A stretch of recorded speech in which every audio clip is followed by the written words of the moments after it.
and welcome to the channel. I'm back to break down this 4-game NBA DFS slate on DraftKings. Before we get into it, if you do enjoy the content at any point in this video, if you could leave a like on this video, subscribe to the channel, hit the notification bell. YouTube tells me about 65% of my viewers are not subscribed. If that's you and you've been continuously returning and enjoying the content, if you could just take 1 second to hit that subscribe button, I do greatly appreciate it. And if you're new to the channel and you enjoy the content, at any point in this video, if you could just leave a like on this video, subscribe to the channel. Most importantly, hit that subscribe button. And with that being said, let's go ahead and start breaking down this slate today. Do not forget, I do offer a Patreon package over there at Patreon, link below in the description, where you get access to my premium projections, data sheets, core plays, all of that fun stuff. If you want some more detailed analysis from me, if you're trying to get serious and win some money. The more affordable price tag than those other big sites. I've been playing DFS since 2016. I know what they have to offer, and I offer it all at a much more affordable price. So as far as this one is concerned, a 4-game slate, Philadelphia at Oklahoma City to start things off here at the top. Joel Embiid was out last game. As far as whether he's going to be out again, we haven't got an update on that one, so keep an eye on that one. If he is out, Dwight Howard's going to continue to be a good play. And if he is out, Ben Simmons and Tobias Harris are going to continue to see a usage bump.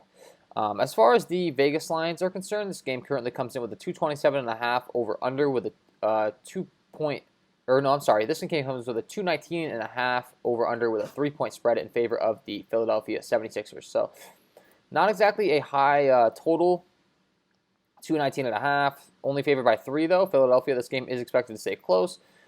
And with that line already released, I do have a feeling, Vegas kind of has a idea of whether Embiid will be in or not.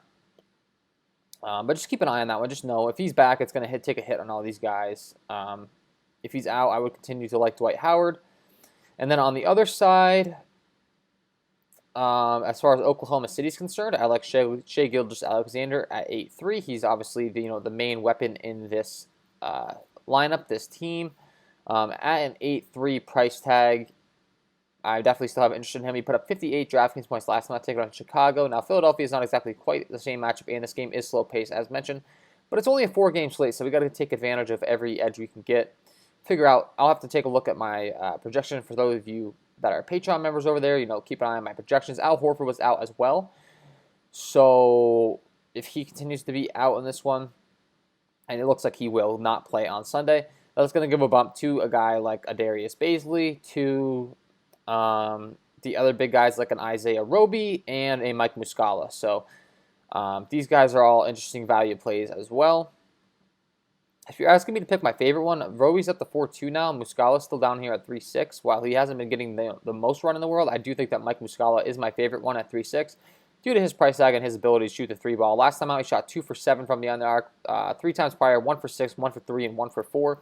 He is typically a very good big man 3-point shooter, so if he can get hot from behind the arc with that half-point bonus on DraftKings, I think he'll be looking real good, and you'll like his performance. The last guy I'll mention is Pogosevsky, who you could play at 3-5 as well. Only playing 12 minutes last time out, though. They're not really quite giving him the run that they were, so really looking to Mike Muscala, looking at Isaiah Roby. I would prefer Muscala due to his price tag. Moving further along, Utah at Denver. Nikola Jokic comes in with an 11-2 price tag. This game comes in with a 219 over/under with a 1.5 point spread in favor of the Denver Nuggets. So another low total game. Once again, it's a small slate though, so the totals aren't really going to affect us too much. I mean, we're going to lean on the high total game in the New Orleans Sacramento, which we'll get to later, but Nikola Jokic and his usage still an elite play on the slate at 11-2 if we can find some value guys to fit him in. A guy like a Mike Muscala that we talked about already, possibly. 36, 34, and 30 minutes the last 3 times out, and he's put up 47, 67, and 64.5 DraftKings points. This guy gets it done rebounding, assisting, scoring, all of the above. He put up a triple-double last time. You get that triple-double bonus on DraftKings, and Nikola Jokic is always a threat to put up a triple-double, so you got to like him. It's always a matter of whether you have the value to fit Nikola Jokic in, because he's always a good play. And then as far as Michael Porter Jr. does continue to be out, so we're going to continue to see some extra usage for guys like a Jamal Murray, for guys like a Will Barton. So, you can definitely have interest in these guys. Jamal Murray did get a big price bump up to 7.4. He still has the upside to get you there, but I was liking him a lot more in the 6K range, while we could play down for a guy like Will Barton, who is 6K. And has similar upside to Jamal Murray, to be honest. 36, 32 DraftKings points the last 2 times out. He's pretty much matching Jamal Murray, if not topping him. And I do like Will Barton in this one. And then as far as on the Utah side, their usage is pretty condensed. It's pretty much you're always playing Mike Conley, Donovan Mitchell, and Rudy Gobert. I do think that Donovan Mitchell and Rudy Gobert are priced above their upside right now. I'm not really trying to play these guys, to be honest. They're putting up like 40 DraftKings points a game, which is great and all. But at their price tags around 8K, I'm looking for like 55, 60 DraftKings points in tournaments, and they're just not getting the job done. I would have more interest in a guy like a Mike Conley, who's priced down at 7-1 and has put up 38, 41, 32, and 40 DraftKings points. He's feeding into the usage in this offense. It's kind of taken away from them. So I'd like him, and I do like Jordan Clarkson as well as the sixth man off the bench, because when Jordan Clarkson comes in the game, he doesn't have to compete with any of those other guys for usage. He's a sixth man. He gets all the usage in the world, and he's going to get all the shots when he comes in. So I like him. Joe Ingles continues to be out, so that's going to give me more interest in a guy like a Bogdanovich. Bojan Bogdanovich, a guy that's a very streaky three-point shooter. If he does get hot, he can give you a very big game at his price tag at $5,500. So I like him. And then Gary Harris has been out, and it looks like he's going to be back. So, I mean, you could play him. Gary Harris, not exactly the best fantasy point per minute producer. However, he's put up 30 and 25 DraftKings points the last 2 times out, and he is only 4-5. So if he can hit a few three-pointers for you, which he's gone 5 for 8 and 2 for 4 the last 2 times out, he makes a lot of sense. Lastly, Paul Millsap, very last guy I will mention. Same case for Millsap, really. Kind of limited minutes, but he can shoot a three. He can get rebounds. He can get assists. He can get points. He put up 31.5 DraftKings points in only 23 minutes last time out. So he could be an interesting filler option if you need to go there. New Orleans at Sacramento. As mentioned, this is the top pace game on the slate by far. Game comes with a 227.5 over-under 2-point spread in favor of the New Orleans Pelicans.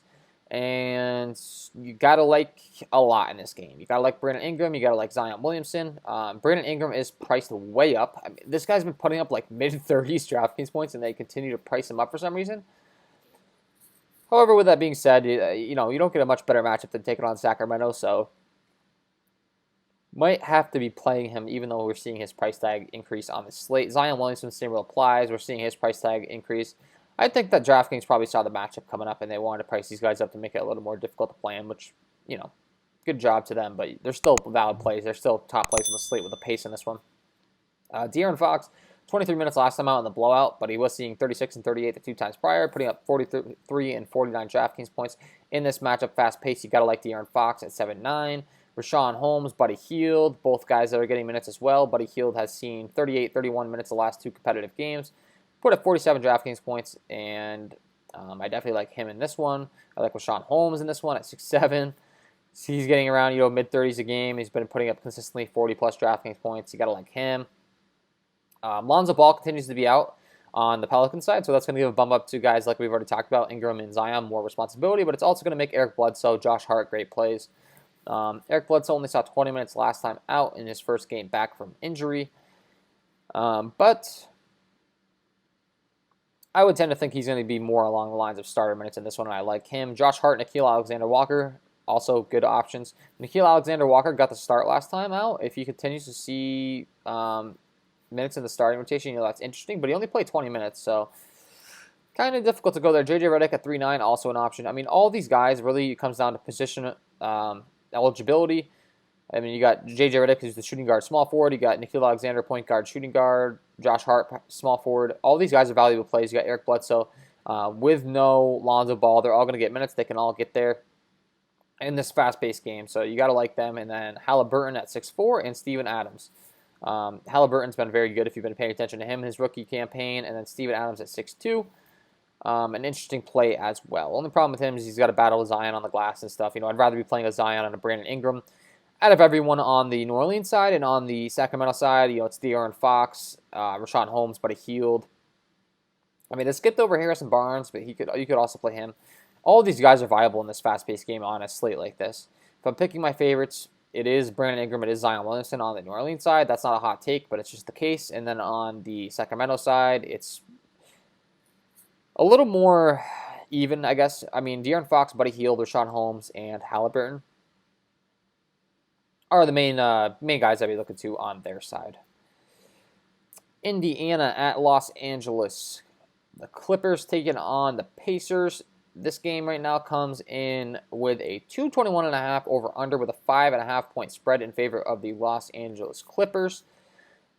Once again, a slow game. I mean, we got a 219 total, a 221.5 total, a 219.5 total, and then we got this 221.5.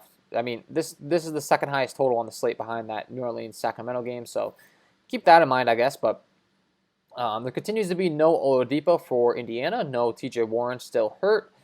And Jeremy Lamb is questionable in this one. So gonna have to keep an eye on that one because that's actually pretty important news. He said he's been a full participant in practice lately, but he's waiting for the green light.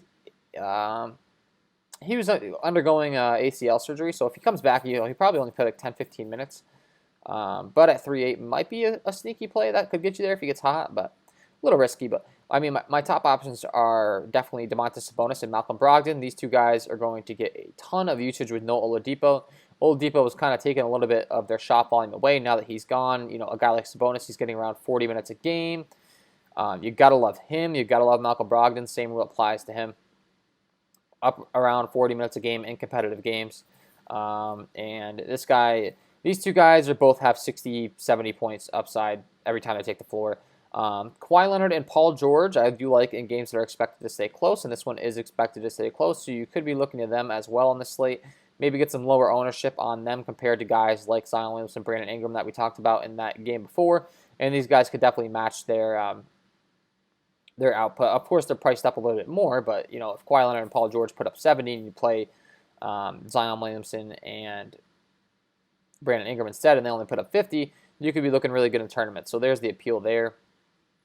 And then as far as all these other guys down here, honestly, I'm not really even trying to go there. You got Doug McDermott, Aaron Holiday, who are both getting a little more minutes with no Oladipo. So, I mean, you could be playing these guys as salary relief plays, but not like there's any really smash value plays down here. Lou Williams was out last time.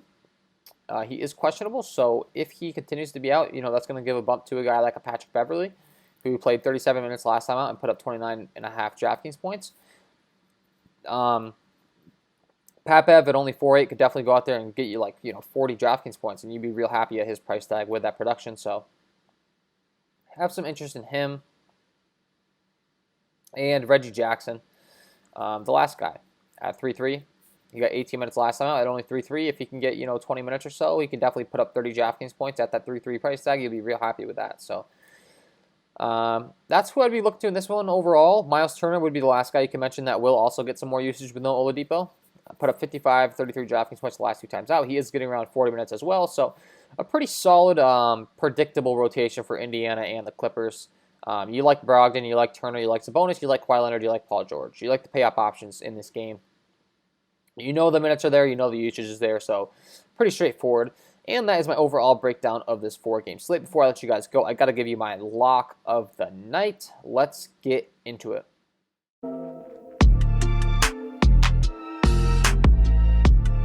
And my lock of the night tonight is going to be De'Aaron Fox at this 7.9 price tag. This is a guy that we've been paying in the mid-8K range for all season long. When he gets a price tag decrease, I love to jump on it while I can.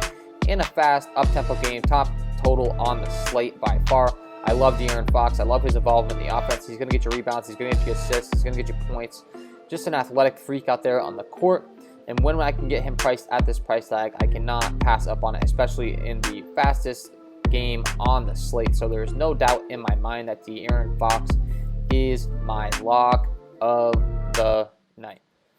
So there you have it, guys. De'Aaron Fox, 7.9. Get him in your lineups. He's my lock of the night. And that is all for me. If you enjoy the content, if you could please leave a like on this video, subscribe to the channel, and hit the notification bell so you don't miss any future content that I upload. That'd be greatly appreciated.